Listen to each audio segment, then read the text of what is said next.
Hello everyone, आपका मेरे नए ब्लॉग में बहुत बहुत स्वागत है। तो फिलहाल मैं नहा धो के रेडी हो गई क्योंकि जाना है हॉस्पिटल। मैं जाऊंगी हॉस्पिटल और मम्मी आएगी, घर में खाना वाना बनाएगी, फिर मम्मी भी वापस जाएगी। फिर हॉस्पिटल आई तो देखी कि पापा को नींद नहीं आ रहा है। आज भी पापा रात को नहीं सोए थे। ऐसे ही हो रहा है कि पापा रात को सो नहीं पाते हैं। तो मैं पापा को थोड़ा सा सुलाने की कोशिश कर रही थी और पापा आँख बंद करके थोड़ा सा सोने की कोशिश कर रहे थे। तो देखते देखते पापा को थोड़ा थोड़ा धीरे धीरे नींद आ रहा था। ऐसे कोई सर पे हाथ दे के या फिर थोड़ा बहुत मसाज वगैरह कर देता ना तो अच्छे से नींद वगैरह आता है। तो वही पापा उसके बाद सो गए थे थोड़ा सा। फिर मम्मी आ गई थी और हमारा लंच वगैरह भी कंप्लीट हो गया था, तो बैठी हुई थी। मम्मी भी रात को सोई नहीं थी ना, तो मम्मी भी थोड़ा सा रेस्ट कर रही थी। उसके बाद मैं बैठी हुई थी, देख रही थी कि पापा को कुछ लगेगा तो नहीं, पापा जग तो नहीं रहे हैं। पापा भी थोड़ा सा सो रहे थे। वैसे पापा रात को तो सोते नहीं है, बस एकदम 4 बजे सुबह 5 बजे ऐसे ही सोते हैं। फिर ये दीदी आ गई थी, व्हीलचेयर में पापा को ले जा रहे थे हम लोग। अभी पापा को ईको करवाने के लिए ले जा रहे हैं। और फिर वहाँ से शाम हो गया था तो मेरे को गाड़ी वगैरह भी लेना था, तो वहाँ से सीधा मैं आ गई थी घर। घर आते ही मैं चाय फ्रेश वगैरह होकर चाय बनाई और रिशु कुछ कुछ बोल रही थी, तो उसी को देख के मैं थोड़ा सा स्माइल कर रही थी।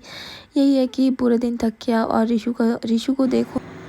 तो मैं घर आई, घर आने के बाद सबसे पहले फ्रेश वगैरह हुई, उसके बाद चाय पी।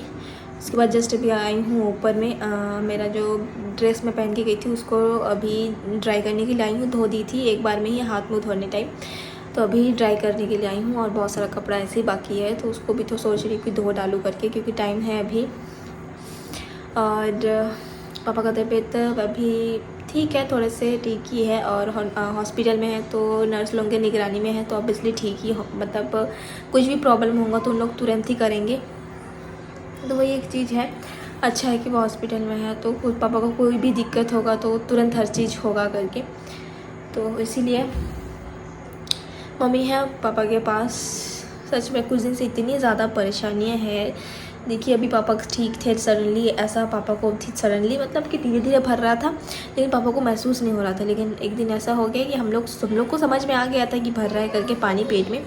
बट ऐसा हुआ कि पापा को भी फील होने लगा था, तो हम लोग तुरंत पापा को रायपुर लेके आए। धीरे धीरे आराम से ही आए हैं और मामा लेके आया है, तो आराम से ही एकदम आए हैं, क्योंकि मामा ही हैदराबाद से लेके आया था, आप लोगों को पता है। और किसी ने पूछा था कि आपके सगे मामा हैं, तो हाँ मेरे सगे मामा हैं। मेरे मम्मी के एक ही भाई है, छोटा है सबसे। और मम्मी लोग 2 बहन 1 भाई। पहले 3 थे लेकिन एक मौसी का डेथ हो गया है। तो अभी फ़िलहाल 2 बहन 1 भाई है। और मेरी मौसी की बेटी जो आई थी कुछ दिन पहले मतलब मेरे बर्थडे टाइम में, वो मेरी मझली मौसी की बेटी है। वो मेरे से 2 या 3 साल की ही छोटी है।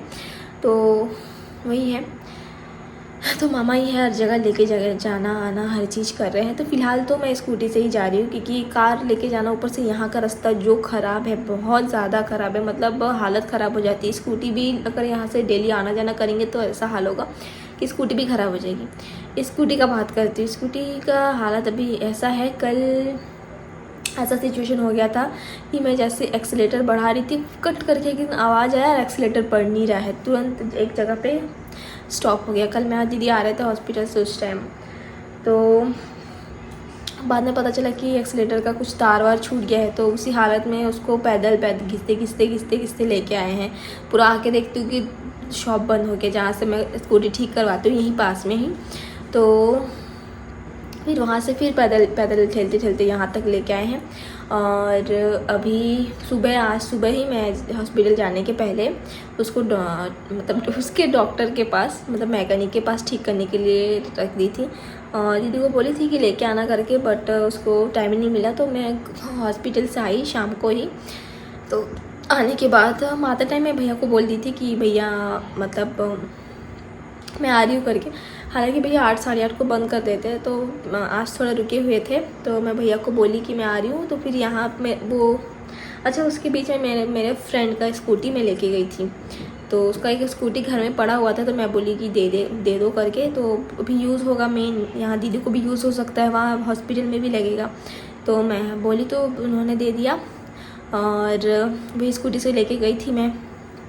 तो वो स्कूटी रख के फिर यहाँ से पैदल, जहाँ मेरा वो है मेन मैकेनिक का शॉप है, वहाँ गई, वहाँ से फिर पैसा देके फिर उसको ठीक, मतलब ठीक तो हो ही गया था, अब सुबह ही हो गया था। भैया का नंबर मेरे को मिल नहीं रहा था, मेन नहीं है। फिर उसको ठीक मतलब फिर घर लेके आए, दोनों स्कूटी घर में ऊपर अंदर डाल दी। तो अभी फ़िलहाल दोनों स्कूटी है। रिशु पूछ रही थी कि मासी ये किसका स्कूटी है करके, तो मैं बोली कि मेरी एक फ्रेंड का है करके।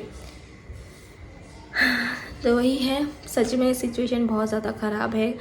अभी शांति से सुकून से हर चीज़ करना पड़ेगा, जल्दबाजी में हड़बड़ी में कुछ भी नहीं कर सकते, क्योंकि दिन काल बहुत ज़्यादा ख़राब है हमारा। पता नहीं किसको हमारी फैमिली में हमारी फैमिली में नज़र लग गया है, पता नहीं।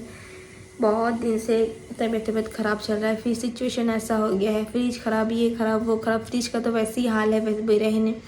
वॉशिंग मशीन भी ख़राब हो गया है, और बाई का एक बाई आ रही थी, वो भी चली गई। फ़िलहाल हम लोग तो यहाँ आ गए हैं। और 2 लोगों को मम्मी ने बहुत लोगों को बोल के रखा था कि बाई वाई मिलेगी तो मेरे को बताना करके। तो एक किसको, तो एक आंटी को बता के रखी थी। और मैं एक बहुत पहले एक दीदी हमारे यहाँ काम करती थी, तो उनको वो मिली थी, उनको भी मैं थोड़ा सा इन्फॉर्मेशन दे के रखी थी कि हम लोग आएंगे करके, उसके बाद मैं आपको कॉल करूँगी करके। तो उन्होंने बोला कि हाँ ठीक है। तो अभी घर में जाएंगे वापस, तो उस टाइम बोलेंगे, देखते हैं अभी कौन करता है। खैर मिल तो जाएंगे, ऐसे नहीं कि नहीं मिलेंगे, बट थोड़ा मुश्किल है, क्योंकि वहाँ काम वाले सब अच्छे नहीं है, तब कैसे रहेंगे कि नहीं रहेंगे, वो भी एक सिचुएशन है। लेकिन वही है, जैसे भी सिचुएशन हो थोड़ा एडजस्ट तो करना ही पड़ेगा। कि जो आंटी करती थी उस पर हम लोग आँख बंद करके विश्वास कर सकते थे, ऐसा टाइप का सिचुएशन था। अब वो नहीं करेगी, है कुछ सिचुएशन, अब क्या ही बोलूँ। बोलते ना, जब इंसान का समय ख़राब होता है तो हर तरफ से समय ख़राब स्टार्ट हो जाता है। तो वही है बस, अभी मेन है पापा को ठीक करना, तो उस पर ज़्यादा फोकस करना है। अब यहाँ कितने दिन हॉस्पिटल में अगर एडमिट रखेंगे पता नहीं है, देखते हैं अभी क्या होता है। होप सो जल्दी छुट्टी दे दे। मेन जो प्रॉब्लम है उसको पकड़ के, मेन प्रॉब्लम क्या है, पकड़ना तो हो ही गया है। हम लोग AIG से जितने सारे भी टेस्ट वगैरह, जितने सारे बहुत सारा चीज़ हुआ ना भाई AIG में, तो वहाँ का पूरा हेल्प हो रहा है यहाँ के डॉक्टरों के लिए। तो बहुत सारी चीज़ें इन लोग को हेल्प हो रही है, उस हिसाब से इन लोग भी ट्रीटमेंट कर रहे हैं। जो पुरानी दवाइयाँ हैं जो AIG से दिए थे वो सब भी कंटिन्यू हो रहा है, बट पूरा दवाई नहीं हो रहा है, कुछ कुछ जो बहुत ज़्यादा इंपॉर्टेंट है वो सब कंटिन्यू हो रहा है। और एंटीबायोटिक का यहाँ नॉर्मल तो दे ही रहे हैं, स्लाइन के थ्रू या फिर इंजेक्शन वगैरह जो है वो बॉडी को बस थोड़ा सा वो करने के लिए। बाकी इन लोग को जो पता वता करना है इन लोग को, मतलब जब पापा भी जब तक ठीक नहीं होंगे तब तक हम लोग घर पखांजू नहीं लेके जाएंगे। इस बार यही सोचे हैं, मेरे पापा को ठीक होना है बस। लेकिन मैं हाल क्या हो गया है कुछ पता नहीं कब क्या हो। मैं जाती हूँ, कपड़ा ड्राई हो गया है, कपड़ा तो अभी हो गया डिनर वगैरह सब कंप्लीट, और फ्रेश वगैरह होके जाना है सोने के लिए। ऊपर ही सो रहे हैं, नीचे नहीं सो रहे हैं। फ़िलहाल मैं तो नीचे ही हूँ, तो अभी जाऊँगी मैं ऊपर फ्रेश वगैरह होके। बाल वगैरह बांधने, बाल का जो हाल हुआ है पूरा एकदम धूल वूल में मोटा मोटा हो गया बाल, लेकिन अभी नहीं धोंगे, कुछ दिन बाद ही धोंगी। तो जाती हूँ, और फिर कल सुबह फिर जाना है जल्दी से हॉस्पिटल में। तो आज के लिए इतना ही, मिलते हैं नेक्स्ट ब्लॉग में। Tata bye bye.